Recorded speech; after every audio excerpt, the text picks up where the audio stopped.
The man my mom saved came back wearing my stepdad's face. My mom has worked in a maximum security prison for over 20 years. She's tough, fearless, the kind of person who walks into danger without blinking. But nothing prepared her for the night she brought something home. It started the night she found an inmate who'd tried to hang himself. By the time she cut him down, he was already turning blue. She dropped to her knees on the cold concrete and started CPR. She fought for him, and somehow she got his heart beating again. But he never woke up. Doctors called him brain dead, and a few days later he passed away. My mom didn't talk about it. She cried, she shook, she had nightmares. But she kept everything inside. And that's when the strange things began. Paper shooting out of printers on its own. Heavy objects falling without reason. Televisions turning on and off like someone unseen was pressing the buttons. At first, we blamed bad wiring or bad luck. But then it escalated. One night, my mom woke up in burning pain. Her arm, the one she had surgery on years ago, was pinned under a heavy weight. She opened her eyes and saw her husband lying across it. "Hey, wake up! You're hurting me," she whispered. "Nothing." She pushed him again. Still nothing. "Get off," she said, frustrated. "You're hurting me." And that's when he opened his eyes. Except it wasn't him. The face beside her was swollen, tomato red. Its eyes were solid black. No whites, no pupils. Its mouth stretched into a wide, impossible grin that ran from ear to ear. It stared straight into her soul and whispered one word: "Good." My mom screamed and tore herself free. She ran downstairs, grabbed my younger siblings, and was about to call 911 when her real husband walked down the stairs, half asleep and confused. He hadn't moved all night. That's when she knew this wasn't stress. This wasn't a nightmare. Something evil was inside our home. She reached out to my step-grandfather, who contacted a retired priest in Mexico.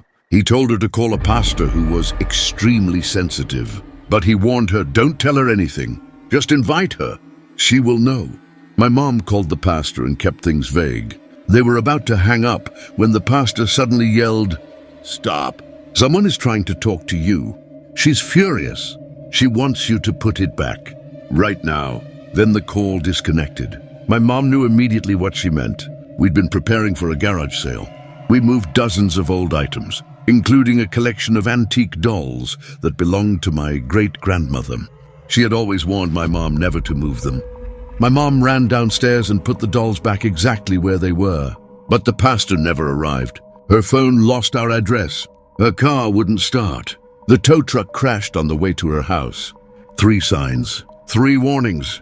So we called a local paranormal investigation team. They stayed overnight, and they captured everything. A distorted face floating in a guest room corner.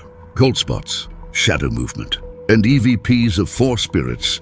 A little girl, a teenage girl, a woman named Lorelei, and a man named Frank. Frank was the inmate my mom tried to save.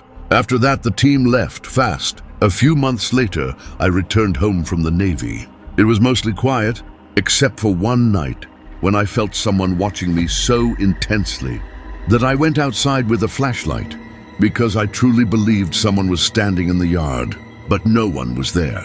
And then the barbecue. My uncle's childhood friend brought his new girlfriend. The moment she stepped into our house, she froze. "How many do you have?" she asked. My mom said, "5 kids?" The woman shook her head. "No, I mean spirits." Her voice trembled. "There are at least 2 men here, and they're screaming at me to get out." She talked about seeing spirits her whole life, about the government testing her, about houses across the street being infested. I didn't believe most of it, but she knew things she shouldn't have known. When she left, everything in our house went quiet. A week later, she called my mom and said 2 of the male spirits had followed her home. They threw things, hid objects, tried to scare her, but she said she'd handle it, and she did. Our home has been mostly peaceful ever since. Mostly. The last strange thing happened recently. My mom was alone in her room when the spring-loaded doorstop, the kind that twangs, started vibrating violently on its own. No bump, no draft, just a deliberate, playful flicking. My mom didn't panic. She didn't run. She just whispered, "I know you're there, honey. If you want to play a little, that's okay. Just don't be mean. And with that, the house went still again.